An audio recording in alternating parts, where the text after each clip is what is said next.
I'm Piero. I'm a research scientist at Uber AI Labs. Previously, I was working for IBM Watson and previously for Yahoo Labs in Barcelona. And I have a PhD got from the University of Bari in Italy on question answering and natural language processing. So today, we're going to talk about word embeddings, and please ask me questions in the chat. I will stop once in a while to look at them. So, what's the motivation of this presentation? The idea is that word embeddings are not trend in natural language processing, but many researchers don't know about all the previous work that has been done in this field, in particular in the fields of computer science, cognitive science, and computational linguistics. In particular, before Word2Vec, which was released initially in 2013. And this, I think, delays progress, and so there are many lessons to be learned from the previous literature. And so the goal is to give you an overview of the history of the field so that you can start building on this previous knowledge. I try to be as complete as I can, but the field is really large, so I hope this could be a useful starting point for exploration for all of us. So let's start with terminology. I think, and this is my opinion, someone may disagree, that all these things, word embeddings, distributed representations, word vectors, distributional semantic models, semantic word spaces, geometrical models of meaning, and so on, they all mean the same thing. They come from different traditions. In particular, distributional semantic models come from computational linguistics, while word embeddings come from neural network tradition. But they all, in the end, mean the same thing. The idea is that we want to represent words as vectors, dense vectors in a space, so that we can characterize them in that way and have a meaningful representation to compute their similarity in particular. So where all these things, well, the whole idea starts from, and this is dates quite, so we're going quite back in the past. The idea comes from structuralism. Structuralism, let's put it this way, it's a movement in linguistics that started in the late 19th century.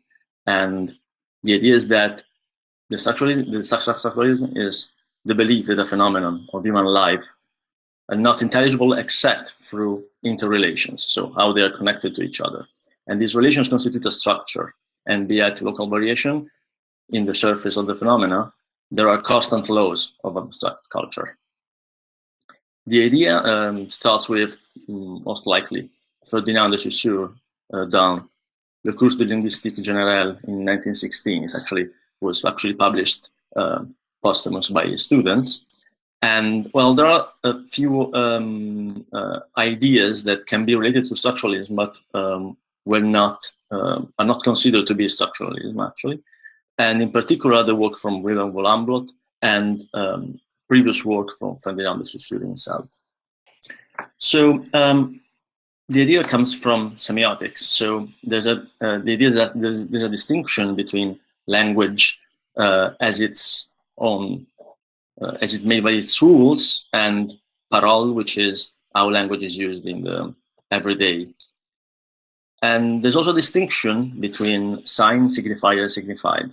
The sign is what we have, it's a word with its meaning. Signifier is the surface form of the word, so actually how it's written, how it's pronounced, while the signified is the meaning behind it, the idea, the denoted object, the cultural symbol. And so the fact that in different languages we have different signifiers to reflect the same signifiers shows that basically this choice is arbitrary, and so the meaning of the signs is actually defined by their relationships and contrast with other signs. So let's stress this even more. Meaning of the signs is defined by their relationships and contrast with other signs. There's no intrinsic meaning. The meaning comes from the relation with something else. This is the basic idea of structuralism. So what are these relations that we're talking about? There are two main big categories of relations, which we call paradigmatic and syntagmatic. The syntagmatic relations are the relations in which words occur in a sentence, and so they are in a sequence, and because of that, they are in relation with each other. So it's said in presentia because it means that they are all present in the sentence, while the paradigmatic relations are the ones in absentia. So they denote like our words can be substituted. In this example, for example, we have the man sang, and the man and sang are all in a syntagmatic relationship. While if you have another sentence like the boy sang, it will be correct anyway, or the boy cried or the boy died. It means that sang, cried, and died are all substitutable, and man and boy are also substitutable. Okay, this was the definition of structuralism that I gave you before. This is Ferdinand de Saussure, as I was talking about. And this is the distinction between signifier and signified. And again, this is the main takeout from structuralism, that the meaning of signs is defined by their relationship and contrast with other signs. And we are back to our syntagmatic and paradigmatic relationships. So syntagmatic are the relationship between words that are in a sentence. Paradigmatic are the relationship between words that can be substituted in a sentence, like man and boy, or sang, cried, and died. These are some types of paradigmatic relationships. For example, eponymy, you have some more generic thing like feline, and more specific things like tiger and lion, which actually are felines. And so the term that is more general is called hypernym, and the terms that is less general is called hyponym. Synonymy, there are words that are actually synonym to each other. They basically mean all exactly the same thing. And antonymy, which are words that are opposite one of each other. While the syntagmatic relationships are usually defined by as collocations and colligations. Collocations are words that actually occur in a sequence inside a sentence close to each other. So, for example, if you fix the word law, you will find against the law is a collocation, or law enforcement is another kind of collocation, or become law or law is passed are all possible collocations. While colligations usually are collocations with specific word types. So, for example, for the word time, if you count the collocations with verbs, you will find that it's like the usual use of the word time, the normal use, where you have like saved time, spent time, and wasted time. But if you consider the adjectives, things change. You have the word time in its use in sport. For example, you have half time, extra time, and full time. So what's distributionalism? It's like the American branch of structuralism, and it was founded probably by Leonard Bloomfield, but Zeligaris is actually the researcher that did most of the work in this field, and it's actually probably the one that came out with the distributional hypothesis, which we will talk in a minute. The same idea actually emerged also in the philosophy of language, where, for example, Wittgenstein, its philosophical investigation, expressed this concept that the meaning of a word is its use in the language, and also in corpus linguistics, where Firth actually said that you shall know a word by the company it keeps. So these are all fields that are really close to each other, really related to each other, and the same idea of structuralism is present in these fields. Other relevant words are kind and mastermind, but we will not talk that much about them now. So what's distributional semantics? Distributional semantics starts with the idea of distributional hypothesis, which is rooted in structuralism. And the idea is that the degree of semantic similarity between two linguistic expression A and B, in our case, words, is a function of the similarity of the linguistic context in which A and B can appear.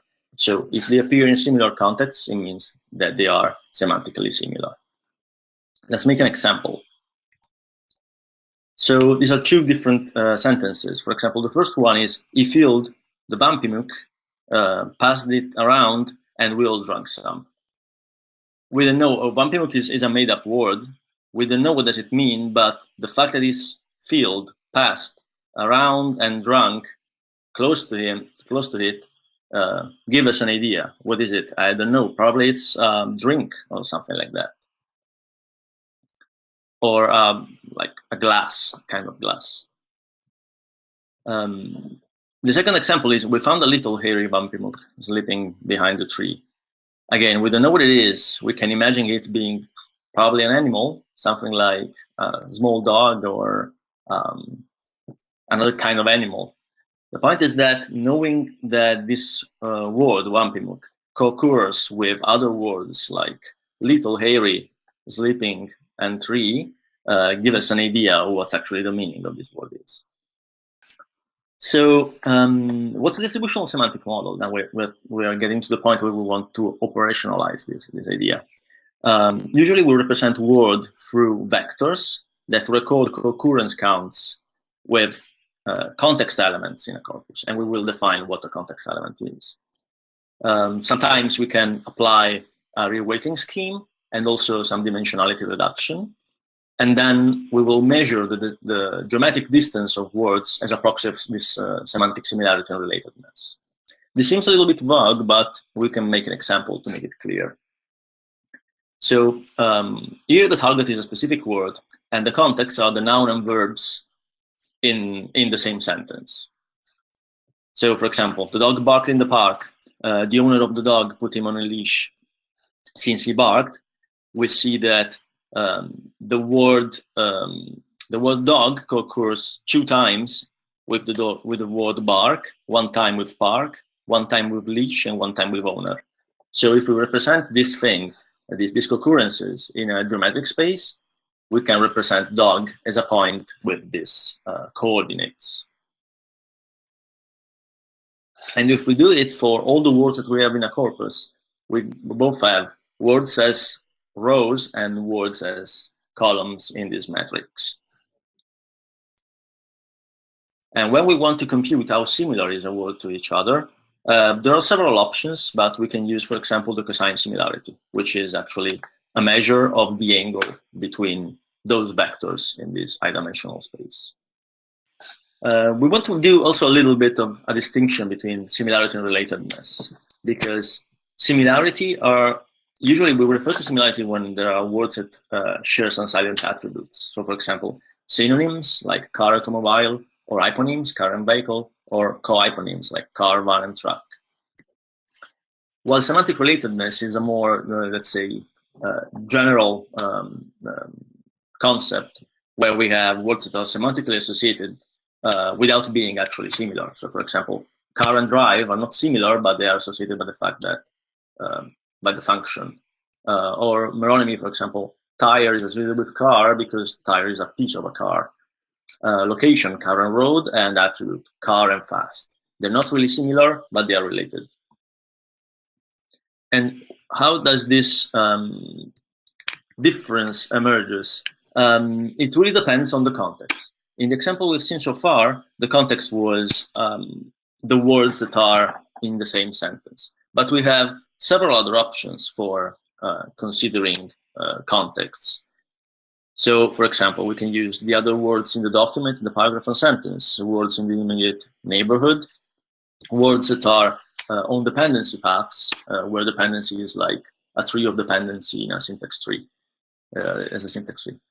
Or, for example, linguistic patterns or predicate argument structures. Whatever kind of structure we can build on top of a sentence, parsing it, we can use it as context for a word. So let's make some examples. For example, we can use the document. If we have documents, we can use a document as the context for a word. So the fact that sun occurs in document 1 is the context itself. Or we can use a really wide window. So we have, again, here sun is our target word, but the context is all the rest of the document. Or we can consider only the content words, so the words that are nouns, verbs, and adjectives inside those windows. So now only silhouette, wide open, bay, lake, and so on are context words. And here 1 means it's the window for the first occurrence of sun, and 2 means it's the window for the second occurrence of sun. Or we can have smaller windows where just few words around the word sun are considered. We can encode them with their part of speech. If they are nouns, we put an N. If they are adjectives, we put an A. And if they are verbs, we put a V. We can use the syntactic path as I was defining before. So here, for example, sun is dependent on silhouette because the silhouette of the sun. and sun is the subject of glitters. So we use these arcs in defining our context. And the same goes here. We actually add also the code for the specific context dependency also in the definition of the context itself. But what's the difference? I mean, what does this change? For example, if you select the word dog from the BNC corpus, and you train a distributional semantic model only with a window of 2 words, you will get this list of words. And to get back to what we were discussing before, the kind of relationships among words in the structuralism, you will find that these words are a little bit more of a paradigmatic relationship with dog, so they can be substituted. If you use a 30 word window, you will find more syntagmatic relationships, so words that actually occur in the same sentences, like one after each other. Because if you find dog, it's likely that you're gonna find, for example, Rottweiler. Like Rottweiler is a type of dog, so you will find it in the sentence. Actually, these are not exact. Like, for example, here you have canine, which is actually in a paradigmatic relationship with dog. But overall, the kind of thing that you will extract are more syntagmatic if you have a wider window, and more paradigmatic if you have a smaller window. Another example of the difference that you will have using different contexts, if you have, this is using Wikipedia as a reference corpus. For the word Turing, with a 5-word window, you will find related words like non-deterministic, computability, deterministic. If you use syntactic dependencies, you will find actually other scientists. So they are co-hyponyms of the concept of scientist. You have polling, outling, eating, blessing, humming.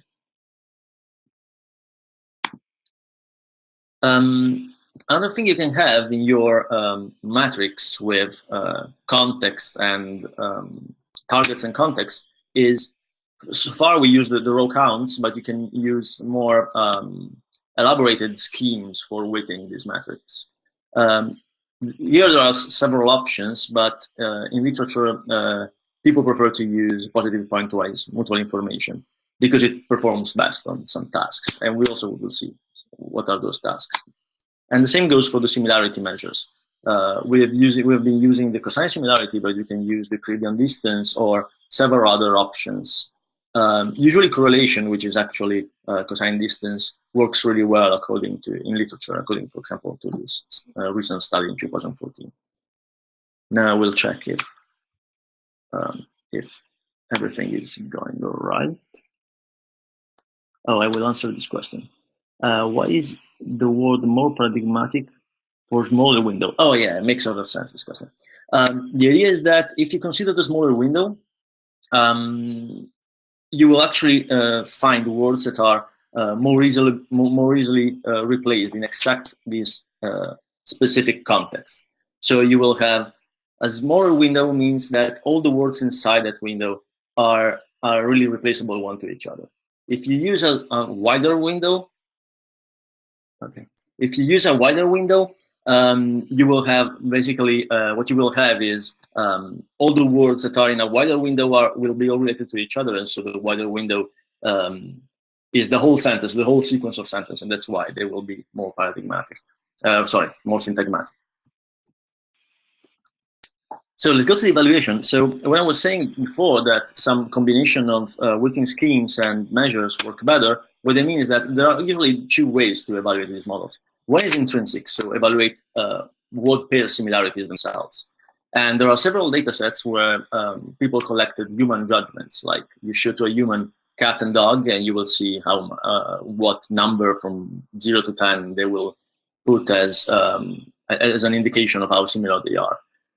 And another possible task is the one that was popularized by Word2Vec, and is the analogy task, where you have something like Paris is to France and Tokyo is to X, and you will find using distributional semantic models what X is. If it returns Japan, then you are doing well. Otherwise, you're not doing really well. But in many cases, actually, distributional semantic model, the vectors themselves are used in downstream tasks like classification and translation. And so you actually use them and see how well they perform on the task, how much they affect the performance of the task. And you extrapolate the fact that if they impact positively, it means that the representations are good. So what's the best parameter configuration? There's no best parameter configuration. It depends on the task. The weighting scheme, the similarity measure, it all depends on the task. You have to find it on your own task. There are some suggestions from literature that you can use for using reasonable defaults. But if you really want to squeeze performance, you will have to optimize for those parameters. And this is an overview of a lot of methods that have been proposed in literature. And if you look with attention, you see that here there's Word2Vec in 2013, but we can go all the way back to 1957. There was a lot of work that had been done before Word2Vec. And we will cover some of these things briefly to get the intuition so that hopefully the ideas from these models will be useful for you and to apply them in your tasks. So one of the first models, one of the most simple in particular, it's hyperspace analog to language, HAL. The target here is a specific word, and the context is a window of 10 words. And how do you weight those words depends on how distant they are in a sentence from the target word. For example, here, the dog barked at the cat. The weight between dog and barked will be 10 because they are adjacent to each other, while the weight between dog and cat will be 7 because cat is 3 words away from dog. And so because you will have a lot of words, for example, if you have 10,000 words in your corpus, let's say 100,000 words in your corpus, you will have as many also contexts in your corpus. A simple way to reduce the dimensionality is just select the columns of this matrix that have the higher amount of variance and discard all the others. So you will usually the authors of the original paper selected the top 200 dimensions. So what are the advantages and disadvantages of this method? In particular, it's really simple and it's fast because it's O(n) and you just have to run through all the data at one time. The problem is that as you're not actually doing dimensionality reduction, compressing the data, you will not have higher order interactions. And what I mean with higher order interaction is that if something co-occurs here, you will see it, but things that do not co-occur will not really have a similarity score. While you may also want to consider things that are words that are similar to words that occur to each other to be to have a higher degree of similarity, and you will not find it in this model. You will find it with the next model we will talk about, which is the really classical method semantic analysis. So here you have a specific word as a target, and the context is the document ID. Why is it important? It's because it's really different from having words as context. Here, what you will find out are more syntagmatic relations of the words. And the weighting is TF-IDF, which is really classical in the information retrieval literature. And the intuition is that you want to actually, the more frequent is a word in a document, the more strength you want to give it. But at the same time, the more documents contain that word, the more common is that word. So you want to dampen this factor with this second piece, which is called IDF. Here you actually do dimensionality reduction finally and use a singular value decomposition. And this is the singular value decomposition in a nutshell. Really try to be as quick as possible on this. So you have your terms or words times documents matrix, and you decompose it in 3 components: U, sigma, and W, and V. If you multiply these 3 matrices together, you get back W, or something that is really, really close to W. But in our case, what we want to do is to reduce the dimensionality. So we select on the diagonal of sigma, you have the eigenvalues of this matrix. And so if you pick only the top k, you are preserving as much as you can of the signal inside the matrix W. So the signals to noise ratio is really high. And so if you keep only the top k values in sigma, which are the eigenvalues, you will also keep the top, the first k columns in U and the first k rows in V. In this way, you're actually keeping just the topmost singular values. And what you obtain is that you will keep the most variance over these top k dimensions, removing the noise. And in the end, if you use UK times sigma k, you will have a matrix of terms by topics. And if you use just VK, you will have a matrix of documents by topics. And here a little trick, throw away sigma. It's long story short, it makes performance much worse. If you want more detail, look at this paper. It's really interesting. So what are the advantages and disadvantages of semantic analysis? The advantage is that the reducing dimension k can be interpreted as topics, and so you actually have the columns actually unveil higher order relationships. So even if things do not co-occur, they can be really similar because they are similar to things that are similar themselves. So that's why I'm talking about higher order. The disadvantages are that it's actually static. So you can actually add new documents and words and topics, but it's really complicated. And most of the times, nobody really does that.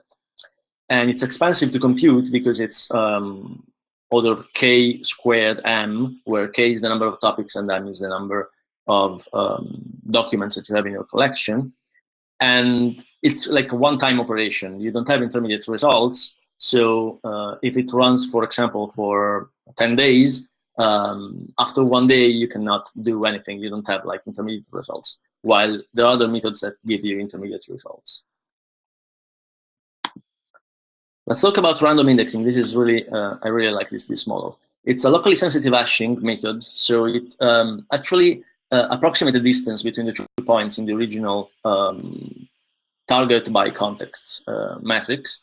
And there's this Johnson-Lindenstrauss lemma that says that if you multiply a matrix A by a random matrix MK, you will actually end up having a matrix BK where the Euclidean distance is preserved up to a specific epsilon. So the proportions of the distances will be exactly the same. And the way to keep this is really, really simple.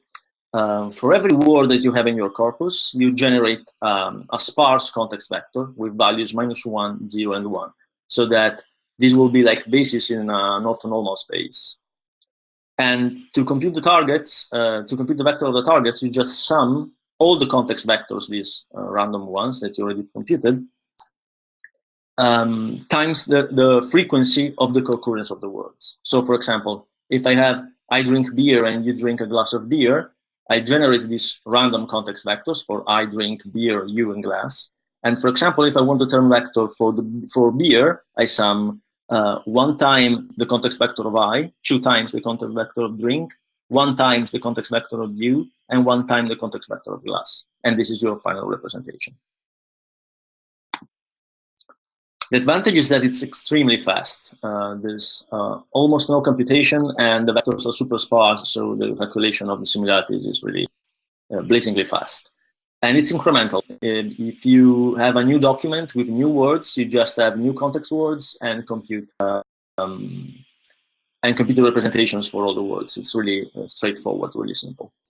What are the disadvantages of this method? That in intrinsic tasks, it's not super well performing, at least not as good as some more recent methods. And this random projection has this effect of random distortion that gives you negative similarity scores for words that actually never co-occur with each other. So sometimes, well, in the other methods, 0 means that things are really orthogonal to each other, while here orthogonal things may have negative scores. So you have to be careful about this tricky detail, let's say. Let's check for questions. Okay. Oh yeah, the -1 is because when you're generating these random vectors, the idea is that they form orthogonal bases. And so if you want, we'll not touch quantization. It will be really dense. I have a lot of other things. So to get back on the -1, let me get back to the slide. Here, there's a study that actually shows that the probability of all these vectors to be orthogonal to each other, if you add -1s and 1s all with the zeros, is extremely high. Because if you really, if you, for example, generate this vector 1 0 0 0 0 0 0, for instance, and you have another vector which is -1 0 0 0 0 0, they are orthogonal to each other. So you cannot actually ensure their orthogonality, but 99% of the times they are orthogonal. And even if that's something that is not orthogonal, it is just what I was talking about here. So this random distortion, which is usually it's not really important in the sense that it occurs for a really small amount of vectors, like 1% of the vectors. Hopefully this answers your question. Yeah, they actually can be the same for two words, but it's really not probable. Usually you have like 1,000-dimensional vectors in this case, and so the probability of those vectors being the same is extremely high. It's 1,000, 1 over 1,000 to the power of 3. So it's really unlikely that it is going to happen. Cool. Let's go to LDA. So LDA actually comes from a really different perspective. It's a probabilistic perspective. And the idea here is that you have topics, documents, and words. And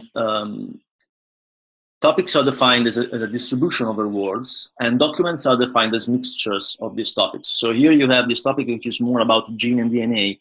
One is like life and evolution, the other one which is brain and neuron, and the other one which is data.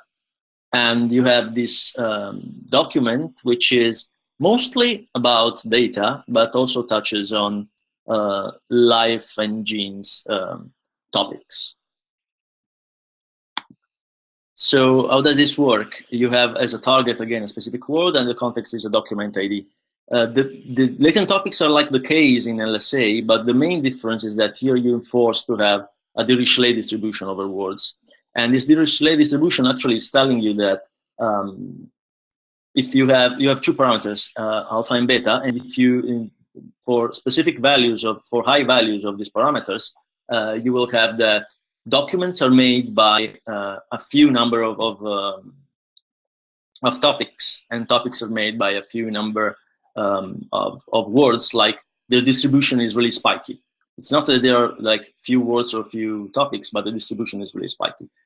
And this is actually a sensible assumption, because if you think about the document talks about 1, 2, 3 things, not about a lot of different things, which could be like all the topics we are considering. And this is like a notation that will tell you that here are the words, and the words are generated from topics, and those topics are obtained from the document distribution over topics. And also the words themselves, the topics have a distribution over words. In the end, what you will get is, again, a terms matrix and a context matrix, and the terms matrix is terms by number of topics, and context is documents by number of topics. And the values here this time are probabilities, because this is what the model learns. The advantages of this model are in particular about the fact that you're enforcing this Dirichlet prior, and so you're actually imposing a bias on what the representation will be, but if the bias makes sense, and in this case it does, you will have good representations. And it's also easy to interpret. But the downside is that it's expensive to compute, and also it's static, like LSA. There's almost the same kind of downsides of LSA.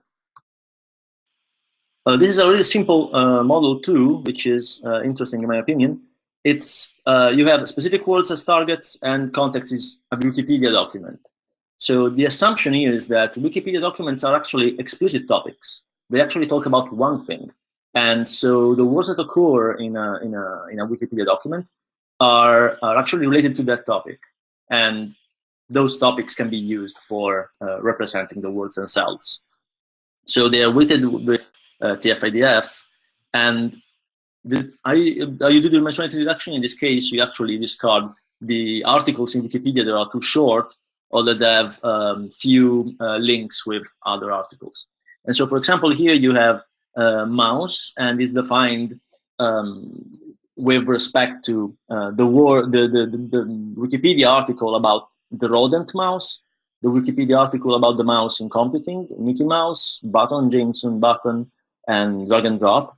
And you have a definition of button in this case, and you can do a really simple combination of words to make the meaning emerge.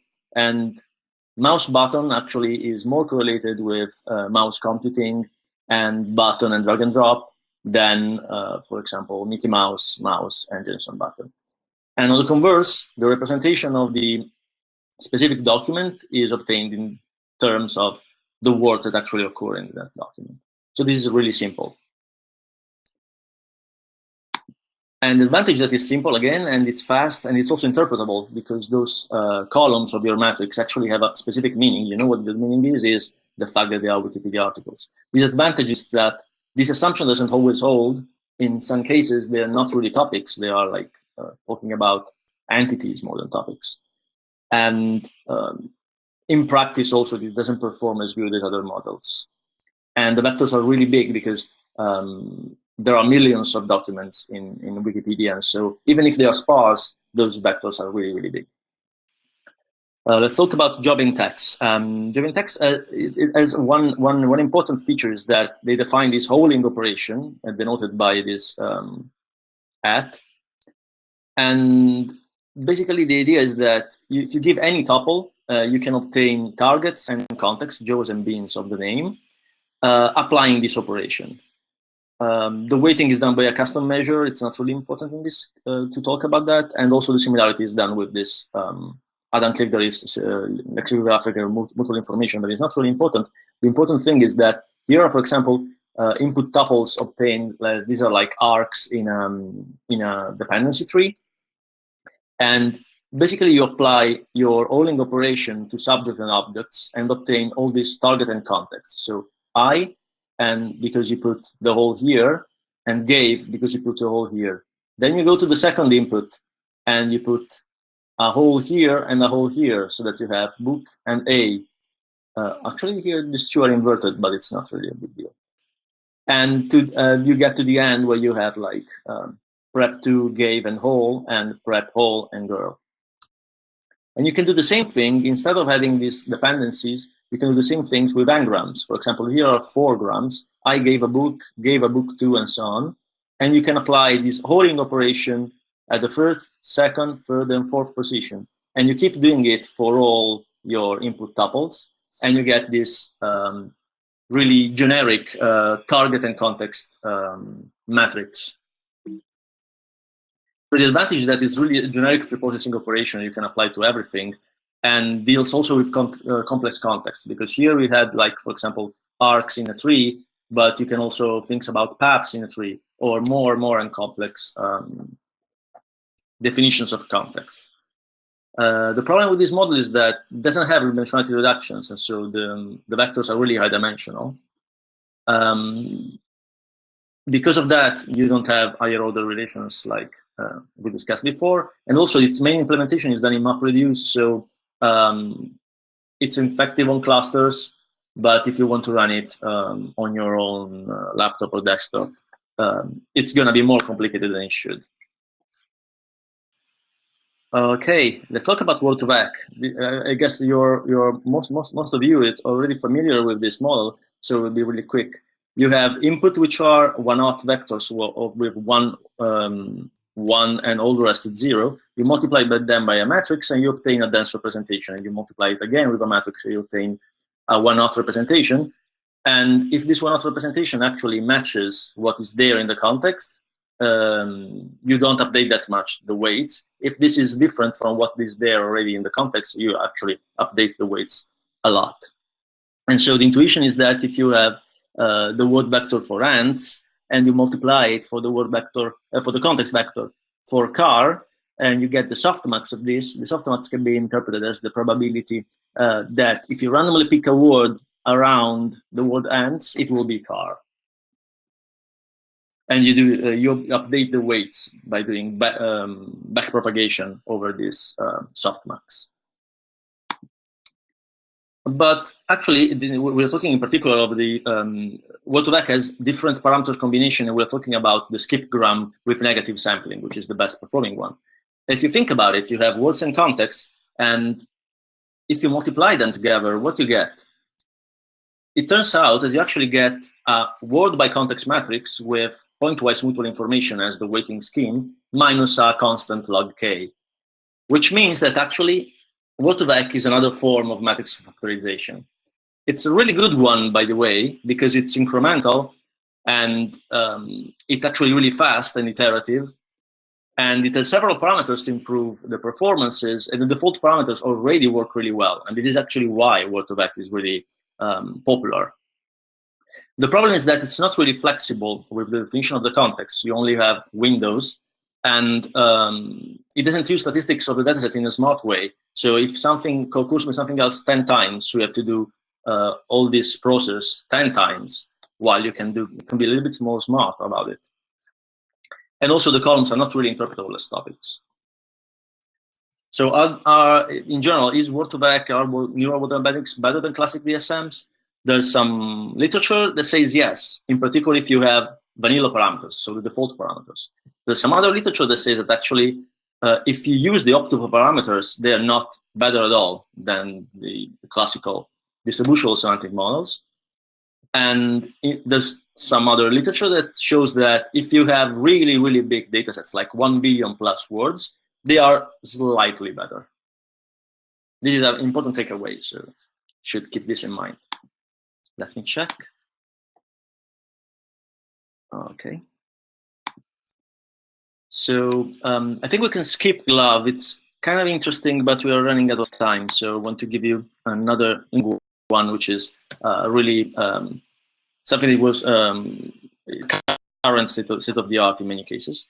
Here, the idea for Gaussian embeddings and multimodal word distributions is that instead of having word representation as points in a space with vectors, you have distributions. So you have a mean and a variance for each dimension. So it's twice the size. But the idea is that in this way, you can represent things that you cannot represent otherwise. For example, the word rock has at least 2 meanings. One is music and one is like stone. And in this way, you will see that rock, for example, covers both parts of the space instead of being just with its mean in the middle of these 2 contexts. And in particular, the multimodal distribution, you fix a number of different Gaussians that you are mixing. And here, if you fix 2, you will find one of the 2 Gaussians that you're mixing to be close to the meaning of stone, and the other one, which is closer to the meaning of music. And it is really something that you want to have because it deals with polysemous words. Yeah, it's a better treatment of polysemy in general. One of the disadvantages, these methods are really more expensive, and they are brittle because you have to fix the number of mixtures. So there's still work to be done to improve over these methods. These are some takeaways. You will probably, it's not really needed for me to go over this. You will find them in the slides, so that there are some takeaways and also some recommendations on what to do and what not to do with some of those models. And the last part of the talk is about the current trends and the open questions. I will be quite fast just to give the intuition of this. One thing is compositionality. So what you want is actually to represent sentences in the same space where you represent words. And sentences are really sparse, so you cannot learn them the same way you learn words, because they actually do not co-occur with each other often. They actually never co-occur with each other. And so you want to represent the meaning combining the representation of the words. And you can have several operators. The most simple one could be the sum, so that you have, if you have a sentence like I drive a car and you only consider the content words, drive and car, you just represent the sentence summing the vector of drive and the vector of car. There are several other operators that can be used, like product, weighted sum, convolution. There are several other ones.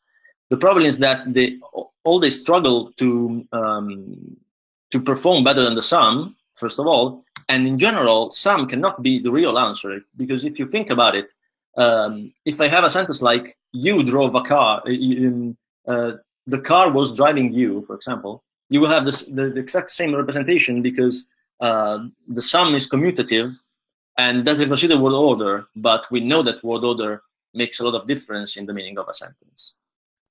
So there are several ways that people have been trying to do to compose the word meaning. In particular, for example, recursive neural networks are really a nice way to do that. You have vector representation for words and a matrix representation for their combination. So you concatenate the words, you multiply them by a matrix, and you obtain another vector. And now the vector is a representation of the combination of the two words that you were combining to begin with. And if you keep doing this, you get to the sentence level, where you have a vector representation for the sentence that is built combining the representation of the words. And in the recursive neural tensor network, you do the same. The difference is that you not only combine them through a matrix multiplication, but you also do a tensor multiplication. This actually increases the number of parameters, but also increases performance in many cases.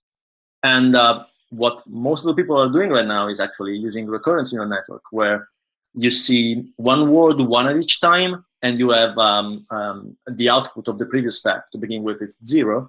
And so you compose with, you concatenate the previous output with the new word, you multiply it by a matrix, and you have a new output. If you keep doing this all over the sentence, you will build the representation of the sentence from the beginning to the end. So at the end, you will have the output will be the representation of the sentence. Another trend right now is exploiting the subword structure, so that the idea is that if similar words are also similarly spelled, like player and played. So if you use the characters that compose the word, this is really helpful for obtaining representations that are similar for player and played, for example. And it also accounts for misspells, because if there's a misspell in a word, its representation will still be similar to the words that it is a misspell of. There are some pitfalls. For example, if you have pray and pray, they will be similar, but they actually are not really similar they're not really related, they're not really similar on a semantic level. So there are pros and cons of all these methods. And there are Charles CNNs that have been used for this, also LSTMs with Charles CNNs. And there's this new algorithm called FastText that actually builds representation using the sum of these subwords representations plus the representation of the words itself. Another important idea is that now that we know about structuralism, if you think about a graph, you may easily see that you can consider each node in a graph as a target and all the surrounding nodes it is connected to as context.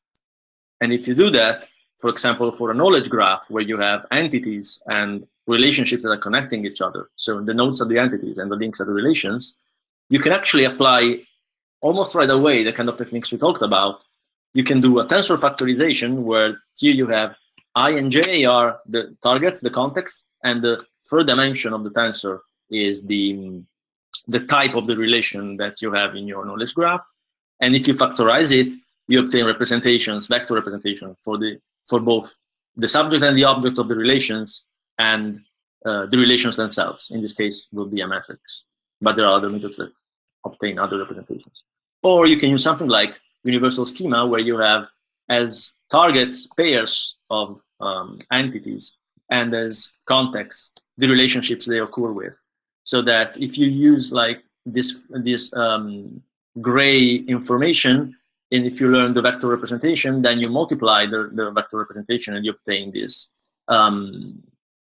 graded approximations of predicting the link between two entities. There are all kinds of other exotic applications, like item to back for recommender systems, node to back for graph embeddings, DNA to back, predicting drug-drug interaction. It has been used for playlists, recipes, music, movies, whatever. So let's get to the conclusions. The idea is that if you know about the theory, structuralism, everything else makes sense in that framework. And the distributional semantics and embeddings have a long, rich history that is important, and insights from this history can help improving over the state of the art and also not repeating the same errors.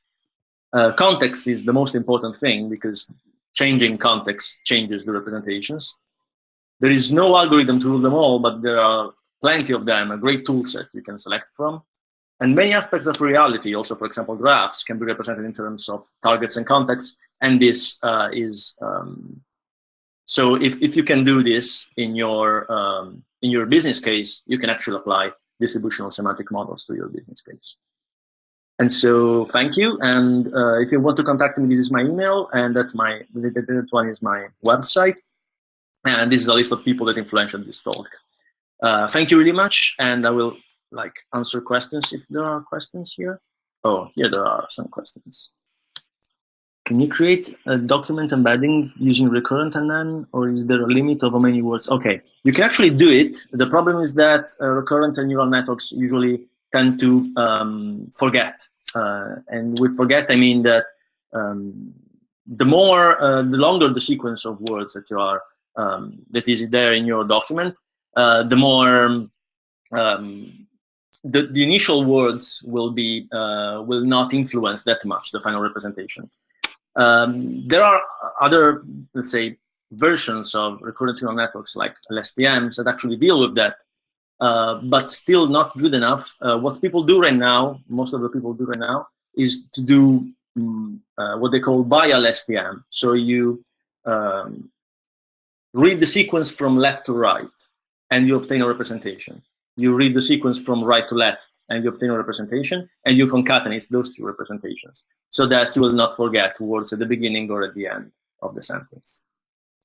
Let me answer another question. Why does the similarity in the word can be reflected in embedding space? For example, words with similar meaning might stay close to each other in the vector representation. In this connection between semantic meaning of words and the vector representation an accident? No, it's not really an accident. It's all based on structuralism. If you accept the assumption of structuralism that the meaning of something is defined by its connection to other things, then it all makes sense. Actually, not everybody agrees with this, with the assumption of the structuralism, but at least some of the semantic properties of objects in the real world, and words in particular, can be captured by just their connections with other words, how similar they are with other words. Money, yeah. The example I was showing was actually an excerpt of Freebase. So yes, those are RDF triples, and if you consider the triples, they can be viewed as a tensor. So subject is the row, object is the column, and the relation is the third dimension of your tensor. Or you can also linearize like the universal schema. If I get back to the universal schema here, you see, well, it's not really readable, but you have subject and objects here, and here you have relations. And so, yes, what you're doing here is exactly that. You have these triples, which could be also RDFs, and you are using the triples that you have as ones here, and you are predicting the triples that you don't have using the vector representation that you learn. Thank you really much, guys. Let's see all this other one. By the way, in order to do an sentence representation, you need an objective. What is your objective? Is it supervised, even if it's a language model? Yeah.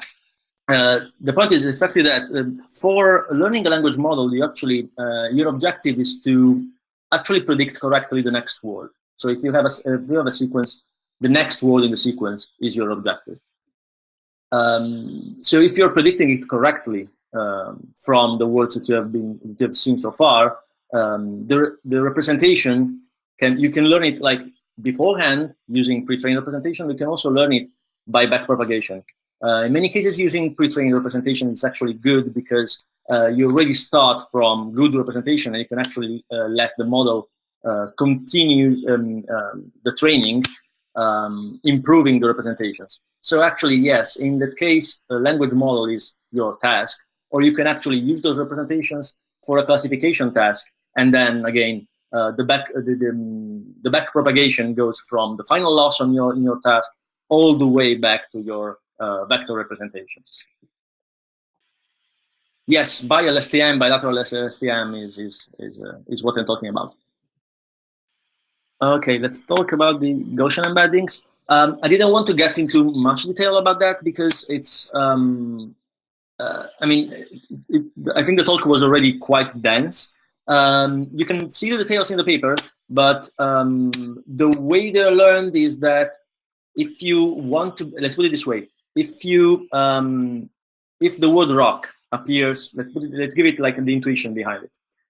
If the word rock appears a lot of times with in one context with the words pop and music, and a lot of times with another context, which is rock, stone, and something similar, you will find that these two clusters of words will be really distant from each other. And so in order for you to be close and to cover both of the words, you will have to increase the variance. And the mean will be almost in the middle of these two clusters. While if you use the mixture, the variance will be much less because you will have one Gaussian that will be close to the stone and one Gaussian that will be close to the music one. So you will have much less variance, but two different Gaussians. So you will have two means and two variances. Hope this gives at least the intuition behind it. But again, I invite you to look at the details in the papers. They're really well written. Feel free to contact me and ask me whatever. Also, I have like the office hours now, I think. So if you want, I think we went a little bit over. Anyway, you can contact me in private. It's really fine. Thank you really much for attending this. Goodbye.